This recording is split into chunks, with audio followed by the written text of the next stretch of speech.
Well, my next guest takes tweeting to, I mean, a whole new level. She admits to posting messages on Twitter and blogging while children are literally sitting on her head while she's cooking. Even when people are talking to her, she's still tweeting away.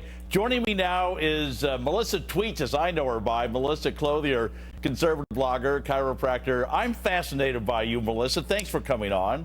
I check my Twitter, which is Sullivan Radio, and you're there in the morning.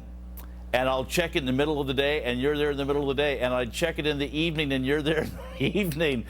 You must be on 24/7. How do you do it? Well, I fit it in. The great thing about Twitter is it's short and fast. It can be on my phone. It can be at my computer. I can do it at work. So I can do it everywhere, which is a really nice medium for me. So that's how I do it. What did you do before Twitter? Because one of the things I like about following you is that a lot of people, and I unfollow them, is they say, I just got up, I'm having breakfast, I'm going to bed. You never do any of that stuff. You always have a comment with a link to something that I find interesting. So, I mean, it takes some work. You have to know what this article, you've read an article or some place where you've linked to, so you're doing a lot of research all day long. Well, I'm also a blogger, so I'm reading all the time anyway, and there's lots of things I don't have time to write about, but other people do. And so if I find something good that they've done, then I'll pass that along to the people who follow me so they don't have to do the work, and neither do I. I'm just passing along somebody else's good work. So it's just part of my writing anyway.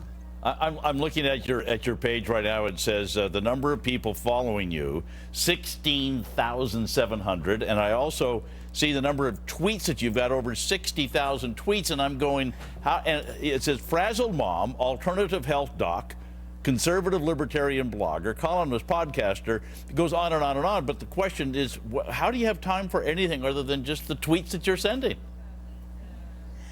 I have a very scheduled life.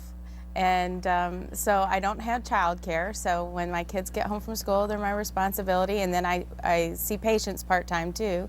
And so everything, it's like dominoes in my house. Everything has to fall into place.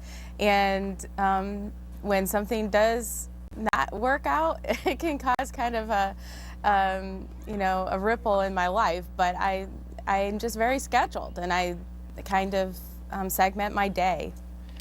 So going back again, I mean, before Twitter came along, what got you started on Twitter, and how did you get so involved? Well, I actually went to an Americans for Prosperity Right Online conference a couple years ago during the summer, and they had all these different new technologies, and one of the things they talked about was Twitter. And so I went and learned about it, and I thought, this is dumb. I didn't get it at first. And so a couple months later, I saw that people who I really respected using it, and some really smart people in technology, and so I decided to try it. And that was Thanksgiving 2 years ago. And it was obvious to me that this was the new next thing. This was going to be the way people aggregate information. And I just loved it. The medium worked for me because it's short, it's to the point, it can be helpful. It's as helpful as the people you follow, and I thought that was really great. I follow really great people, so I'm always learning. All right, so you've got all these followers and you've got all these tweets and everything else. Is there a way for you to make the dollar out of this deal? I mean, a lot of people follow you, Melissa.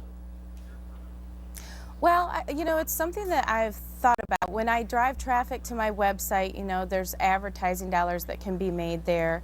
And there's some new technologies that are being integrated into Twitter where you can, and it's funny you asked me that because I'm just looking into it. There's a new way to shorten URLs, which are, the links to get you to a site that can be sent through where you can get paid per hit. And so I'm looking into that right now, but right now Twitter just is not the place that you make money, but I do think it's going to be in the future. All right. You ever talk on the phone to anybody? Yes, people who I've met through Twitter. Yeah. No, I mean, just Oh, do you ever yeah, pick up the phone and call? I mean, it looks like you've adopted this technology so much. It's like, what do you need a phone for? You're communicating all the time. Well, that's true. I do, but sometimes you just have to have a longer conversation. 140 characters isn't enough to have a real conversation. That's why blogging is still around. That's why, that's why you're still around on the radio. I don't know. You so. you get an awful lot in 140 characters at a time. But Melissa tweets. That's how I know you, Melissa Clothier. Thank you so much. Look forward to your tweets. Thank you for having me, You Tom. bet. You bet. Very interesting lady. Well, coming up.